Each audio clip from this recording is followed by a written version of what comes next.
Idea video anganwadi ಮತ್ತು nursery ಮಕ್ಕಳ ತಾಯಂದಿರಿಗೆ.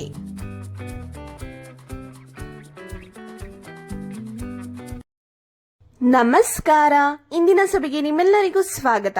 ಕಳೆದ ವಾರದ ಐಡಿಯಾ ವಿಡಿಯೋ ನಿಮಗೆ ಇಷ್ಟವಾಗಿದೆ ಎಂದು ನಾವು ಭಾವಿಸುತ್ತೇವೆ. ಬನ್ನಿ ಇಂದಿನ ಸಭೆಯನ್ನು ಪ್ರಾರಂಭಿಸೋಣ. ಕಳೆದ ವಾರದ ಚಟುವಟಿಕೆ ಮತ್ತು ವಯಸ್ಸಿಗೆ ಅನುಗುಣವಾಗಿ ನೀಡಿದ ಅಭ್ಯಾಸ ಹಾಳೆ ಮತ್ತು ತುರ್ತು ಸೇವೆ. ಈ ವಿಡಿಯೋ ಬಗ್ಗೆ ನಿಮ್ಮ ಅನುಭವಗಳನ್ನು ಹಂಚಿಕೊಳ್ಳಿ. ಈಗ ನೀವು ತಂದಿರುವ ಅಭ್ಯಾಸ ಹಾಳೆಯನ್ನು ಕೈಯಲ್ಲಿ ಹಿಡಿದು ಫೋಟೋ ತೆಗೆದು ಪ್ರಥಮ ಪ್ರತಿನಿಧಿಗೆ ಕಳುಹಿಸೋಣ. ಅಲ್ಲಿಯವರೆಗೆ ವಿಡಿಯೋ ಇಲ್ಲಿ ಪಾಸ್ ಮಾಡೋಣ.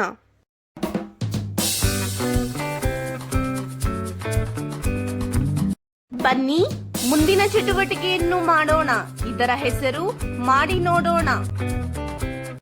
ಎಲ್ಲಾ ತಾಯಂದಿರು ಒಂದು ಸಾಲಿನಲ್ಲಿ ನಿಂತುಕೊಳ್ಳಿ. ಮುಂದೆ ಒಂದು ಮೇಜು ಇಟ್ಟು ಅದರ ಮೇಲೆ ನೀರು ತುಂಬಿದ ಬಟ್ಟಲಿನಲ್ಲಿ ಕೆಲವು ಹೂಗಳನ್ನು ಇಡಿ. ಈಗ ಲೀಡರ್ ತಾಯಿ 1, 2, 3 ಎಂದು ಹೇಳಿದಾಗ ಎಲ್ಲಾ ತಾಯಂದಿರು ಚಮಚದಿಂದ ಹೂವನ್ನು ಎತ್ತಿಕೊಂಡು ಹತ್ತಿರದಲ್ಲಿರುವ ಬಟ್ಟಲಿನಲ್ಲಿ ಇಡಬೇಕು. ಹೀಗೆ ಯಾವ ತಾಯಿ ಮೊದಲು ಎಲ್ಲಾ ಹೂವುಗಳನ್ನು ಬಟ್ಟಲಿನಲ್ಲಿ ಇಡುತ್ತಾರೋ ಆ ತಾಯಿ ವಿಜೇತರಾಗುತ್ತಾರೆ. ಈ ಚಟುವಟಿಕೆ ಆಗುವವರೆಗೆ ವಿಡಿಯೋ ಇಲ್ಲಿ ಪಾಸ್ ಮಾಡೋಣ. ಬನ್ನಿ ಈಗ ಮುಂದಿನ ಚಟುವಟಿಕೆಯನ್ನು ಮಾಡೋಣ. ಇದರ ಹೆಸರು ಏನಾದರೂ ಹೊಸದನ್ನು ಕಲಿಯೋಣ. ಮಹಿಳೆಯರು ತಮ್ಮ ದೇಹವನ್ನು ಆರೋಗ್ಯವಾಗಿಡಲು ನಿಯಮಿತವಾಗಿ ಯೋಗ ಮಾಡಬೇಕು. ಯೋಗವು ಸೊಂಟ ನೋವು, ಹೊಟ್ಟೆ ನೋವು ಮತ್ತು ಬೆನ್ನು ನೋವಿನಿಂದ ಪರಿಹಾರವನ್ನು ನೀಡುತ್ತದೆ. ಇದಲ್ಲದೆ ಇನ್ನೂ ಹಲವು ಪ್ರಯೋಜನಗಳಿವೆ. ನಮಸ್ತೆ ಗೆಳೆಯರೇ, ನಿಮಗೆ ಗೊತ್ತಿದೆಯೇ, ಯೋಗ ಶರೀರಕ್ಕಾಗಿ ತುಂಬಾ ಲಾಭದಾಯಕವಾಗಿದೆ. ಇದರಿಂದ ಶರೀರಕ್ಕೆ ಬಲ ಸಿಗುತ್ತದೆ ಮತ್ತು ಮಾನಸಿಕ ಏಕಾಗ್ರತೆ ಸಹಾಯವಾಗುತ್ತದೆ. ಮಹಿಳೆಯರಲ್ಲಿ ಆಗುವ ಆರೋಗ್ಯ ಸಮಸ್ಯೆಗಳನ್ನು ಬಗೆಹರಿಸಲು ಯೋಗ ಬಹಳ ಮುಖ್ಯವಾಗಿದೆ. ಬನ್ನಿ ಯಾವ ಯಾವ ಯೋಗ ಆಸನಗಳಿಂದ ಮಹಿಳೆಯರಿಗೆ ಏನೇನು ಪ್ರಯೋಜನಗಳಿವೆ ಎಂಬುದರ ಬಗ್ಗೆ ತಿಳಿಯೋಣ. ಈ ಆಸನದ ಹೆಸರು ಪ್ರಾಣಾಯಾಮ. ಇದನ್ನು ಮಾಡಲು ಮೊದಲು ನೀವು ಸುಖಾಸನ ಅಥವಾ ಪದ್ಮಾಸನದಲ್ಲಿ ಕುಳಿತುಕೊಳ್ಳಬೇಕು. ನಂತರ ತನ್ನ ಕೈಗಳನ್ನು ಸರಿಯಾಗಿ ತೊಡೆಯ ಮೇಲೆ ಇಡಬೇಕು. ಈಗ ದೀರ್ಘವಾಗಿ ಉಸಿರಾಡಬೇಕು. ಸ್ವಲ್ಪ ಸಮಯ ಉಸಿರನ್ನು ತಡೆದ ನಂತರ ಓಂ ಶಬ್ದ ಉಚ್ಚಾರಣೆ ಮಾಡುತ್ತಾ ಉಸಿರನ್ನು ಬಿಡಬೇಕು. ಇದೇ ರೀತಿ 10 ರಿಂದ 15 ಸಲ ಮಾಡಬಹುದು. ಆಸನದ ಪ್ರಯೋಜನಗಳು. ಈ ಆಸನದಿಂದ ನೀವು ಮಾನಸಿಕ ಶಾಂತಿ ಮತ್ತು ಒತ್ತಡದಿಂದ ಮುಕ್ತಿ ಪಡೆಯುತ್ತೀರಿ. ಇದರೊಂದಿಗೆ ನಿಮ್ಮ ಜ್ಞಾನ ಚಕ್ರವನ್ನು ಜಾಗೃತಿಗೊಳಿಸುವಲ್ಲಿ ನೀವು ಯಶಸ್ವಿಯಾಗಬಹುದು. ಪ್ರಾಣಾಯಾಮ ಮಾಡುವುದರಿಂದ ನಿಮ್ಮ ಆಲೋಚನೆ ಮತ್ತು ಅರ್ಥ ಮಾಡಿಕೊಳ್ಳುವ ಸಾಮರ್ಥ್ಯ ಹೆಚ್ಚಾಗುತ್ತದೆ. ಬನ್ನಿ ನಾವೆಲ್ಲರೂ ಈ ಆಸನವನ್ನು ಮಾಡೋಣ. ಅಲ್ಲಿಯವರೆಗೆ ಈ ವಿಡಿಯೋವನ್ನು ಪಾಸ್ ಮಾಡೋಣ. ಈ ಆಸನದ ಹೆಸರು ಕಪಾಲಭಾತಿ. ಈ ಆಸನವನ್ನು ಮಾಡಲು ನೀವು ಪ್ರಾಣಾಯಾಮದಲ್ಲೇ ಕುಳಿತುಕೊಳ್ಳಬೇಕು. ನಂತರ ನಿಮಗೆ ಸಂತೋಲನ ಗತಿಯಿಂದ ಉಸಿರನ್ನು ಹಿಡಿಯಬೇಕು ಮತ್ತು ಬಿಡಬೇಕು. ಈ ಕ್ರಿಯೆಯನ್ನು ನೀವು ತಮ್ಮ ಸೌಕರ್ಯಕ್ಕೆ ಅನುಸಾರ ಮಾಡಬಹುದು.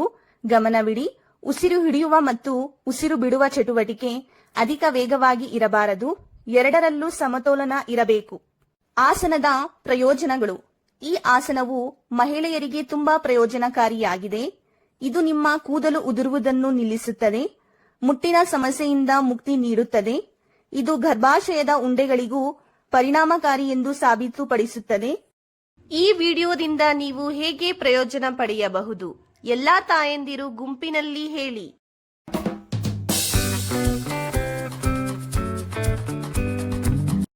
ಬನ್ನಿ ಈಗ ಮುಂದಿನ ಚಟುವಟಿಕೆಯನ್ನು ಮಾಡೋಣ. ಇದರ ಹೆಸರು ಮನೆಗೆ ಹೋಗಿ ಮಕ್ಕಳಿಂದ ಮಾಡಿಸಿ. ಮನೆಯಲ್ಲಿ ಮೋಜಿನ ಆಟ. ಕ್ರಮ ಸಂಖ್ಯೆ 1.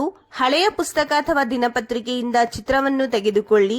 ಅದನ್ನು 3 ರಿಂದ 4 ಭಾಗಗಳಾಗಿ ಹರಿದು ಪಜಲ್ ಮಾಡಿ. ಈಗ ಚಿತ್ರದ ಭಾಗಗಳನ್ನು ಒಟ್ಟಿಗೆ ಜೋಡಿಸಿ ಚಿತ್ರವನ್ನು ಪೂರ್ಣಗೊಳಿಸಲು ಮಕ್ಕಳಿಗೆ ಹೇಳಿ. ಕ್ರಮ ಸಂಖ್ಯೆ 2. ಬಟ್ಟಲಿನಲ್ಲಿ ಬೆಳ್ಳುಳ್ಳಿ, ಹೂವು ಇತ್ಯಾದಿಗಳನ್ನು ಇಡಿ. ಈಗ ಮಗುವಿನ ಕಣ್ಣು ಮುಚ್ಚಿ ಮತ್ತು ಪ್ರತಿಯೊಂದು ವಸ್ತುವಿನ ವಾಸನೆಯಿಂದ ಆ ವಸ್ತುವಿನ ಹೆಸರನ್ನು ಹೇಳಲು ಹೇಳಿ. ಕೊಟ್ಟಿರುವ ಅಭ್ಯಾಸ ಹಾಳೆಯಲ್ಲಿ ಮಕ್ಕಳ ವಯಸ್ಸಿಗೆ ಅನುಗುಣವಾಗಿ ಚಟುವಟಿಕೆಗಳನ್ನು ನೀಡಲಾಗಿದೆ. ಈ ಚಟುವಟಿಕೆಗಳನ್ನು ಅರ್ಥ ಮಾಡಿಕೊಂಡು ಮಕ್ಕಳಿಗೆ ಮಾಡಿಸಿ. ಕೊಟ್ಟಿರುವ ಚಟುವಟಿಕೆ ಮತ್ತು ಅಭ್ಯಾಸ ಹಾಳೆಯನ್ನು ಮಾಡುವುದರಲ್ಲಿ ಮಗುವಿಗೆ ಸಂತೋಷವಾಗಿದೆ ಎಂದು ನಾವು ಭಾವಿಸುತ್ತೇವೆ. ದಯವಿಟ್ಟು ಈ ಅನುಭವವನ್ನು ನಮ್ಮೊಂದಿಗೆ ಹಂಚಿಕೊಳ್ಳಿ. ಇಂದಿನ ಸಭೆ ಇಲ್ಲಿಗೆ ಮುಕ್ತಾಯವಾಯಿತು.